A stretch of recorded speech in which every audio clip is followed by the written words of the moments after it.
Today we're going to talk about not that beep, but why you're waking up at night on carnivore and keto diets.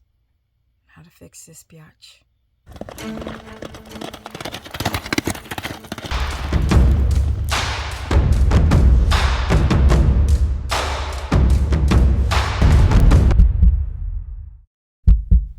Welcome everyone to my humble life where all I do is work.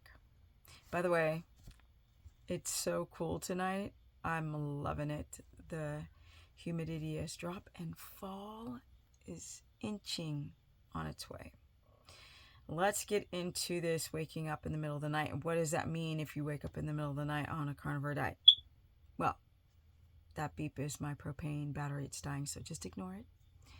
What it means when you wake up in the middle of the night, or you wake up too early, or it takes you a long time to go to sleep, it's blood sugar dysregulation. When you cut out your carbs, the body's like, I'm sorry, where are my carbs? Where are my carbs? And it tries to reestablish the glycogen storage. It's just a physical reaction to what it's used to. By the way, I got to fix my little, my bonded tooth fell out after 30 years. I got to get it rebonded. So yeah, there's that. People are having difficulties either falling asleep or they go to bed too late. As soon as you do that, your blood sugar's like this. Ding, ding, ding, ding, ding, ding, ding. You do a carnivore diet, you're not losing weight. I'm like, I plateaued. It's because your blood sugar is all over the place. You're not in ketosis, so your body doesn't know how to access fat. It's still looking to burn sugar because excess protein, too much protein, and people are still eating too much protein, converts into glucose, and liver glycogen, my people, is not enough to keep you healthy and to get your insulin and your hemoglobin cells under control for blood sugar, and then your hormones. It is very, very important to keep the protein moderate to low and the fat high, not moderate to high, high.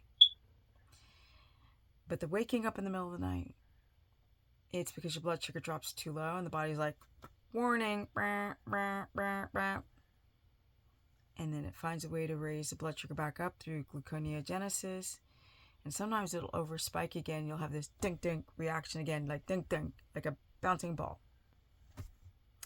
A lot of people think that they're waking up in the morning because of a thing called the early morning dawns phenomenon.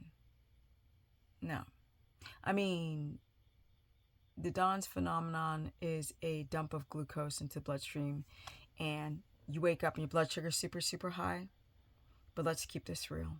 I've been working with a lot of people with glucometers and changing their whole life 360 degrees, and they can go from high blood sugar to the ketogenic range, which is a 75 to an 83 milligrams per deciliter, or 4.3 to 4.4 or 5 in millimoles. You can actually see your blood sugar improve if you change your entire life, like circadian and breathing and exercise and toxicity elimination. Getting right up in here. But the dawns phenomenon, unfortunately, with people who do keto or carnivore, is a severe case of hypoglycemia. People wake up, I got energy. You don't have energy because you're in ketosis. You got energy because the adrenals are like, adrenaline.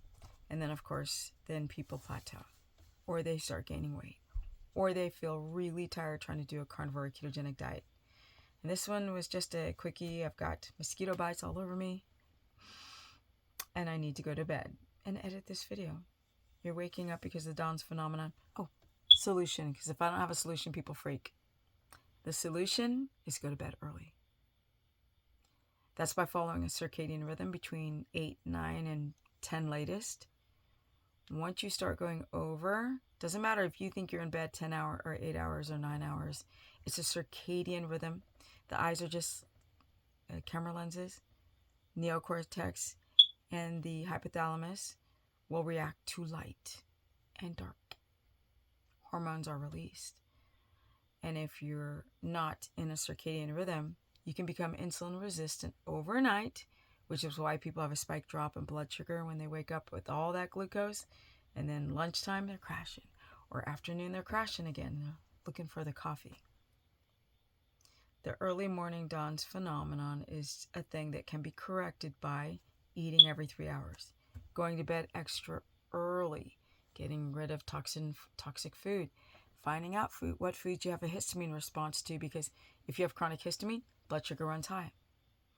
Once you start doing an elimination and titrating up and down, you'll start to see the blood sugar stabilize. But sleep is really the main one. Eating every 3 hours is another second main one. High quality food, third. Going to bed extra early, dealing with stress, emotional stress, and get rid of toxicity. And you'd be shocked that your thyroid might be responding better, or your weight might be reacting better, your cognitive sharpness in your brain, or depression, or infertility, whatever it is. Once you put in the work and get some vitamin D from the sun and eat every 3 hours and eat a lot of fat, you'd be surprised on the changes you would see with not experiencing a Dawn's phenomenon, but rather the 75 to 83 milligrams per deciliter and nice 1.8 to 3.0 in ketones with a ton of energy and anti-aging. And I'm out. Comment below, share this content. What's going on? Are you waking up in the middle of the night? Are you dumping glucose, which is why your blood sugar spike dropping? Or is it your liver? Or gallbladder releasing bile? Or what else could it be? Just stress? I know. Comment below. My Instagram is Stephanie Ketogenic. Facebook fan page is Stephanie the Business Person. I do run a course where I cover all 3 diets. Low carb, high fat, starch dependent, but low starch. Keto, omnivore, and carnivore.